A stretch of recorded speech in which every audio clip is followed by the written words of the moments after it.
Eder. Mac. Pallister.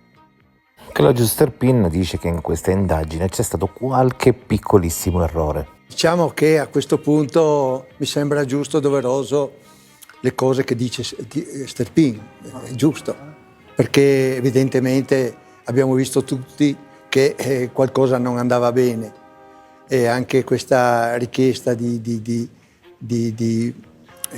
suicidio come è stato propinato all'inizio. Io mi ricordo gli inquirenti venivano a casa mia, hai trovato una lettera, hai trovato qualcosa, cercavano così, loro erano convinti. Dico sinceramente, dentro di me a questo punto non lo so se si tratta di suicidio o se si tratta di omicidio, non lo so, perché sono tante cose. Io spero, tramite i miei avvocati, tramite certe cose secondo me dovrebbero venire fuori e spiegate bene di quello che può essere successo. Non spetta a me. Aspettiamo che gli inquirenti ci diano queste risposte. Adesso dare così... Scusa, bisogna attenzionare, per carità, il marito è sempre il primo sospettato.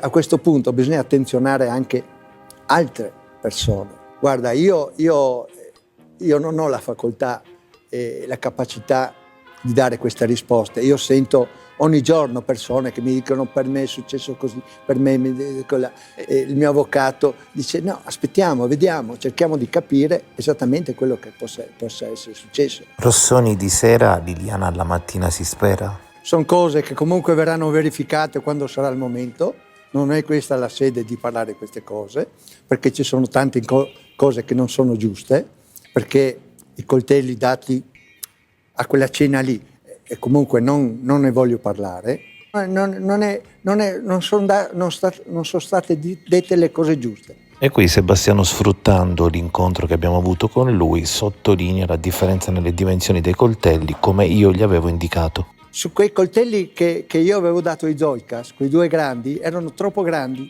e loro mi avevano detto che erano troppo grandi di darli più piccoli. E questo è il fatto.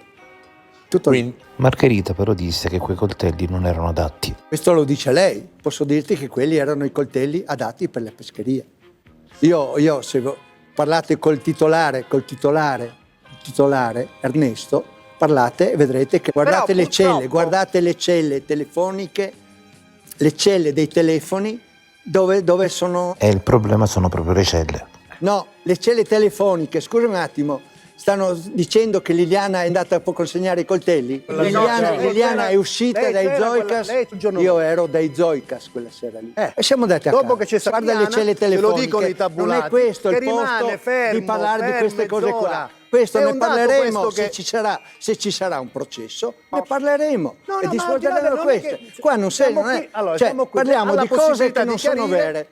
Perché noi siamo andati dai Zoicas, siamo andati a casa. Basta. Ok. Però il mistero è che sembra che il telefono di Liliana agganci la Galleria Protti. Questo non lo devo dimostrare io, lo dovete dimostrare voi. Non vedo l'ora che questo dibattimento vada in tribunale, perché voglio vedere come dimostrerete questo.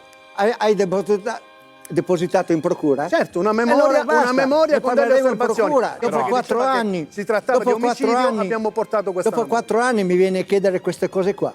Io non ho un alibi perfetto nel cosa dei coltelli. Ernesto il titolare. Io sto lavorando ancora con Ernesto. Lui dice che non lo può sapere.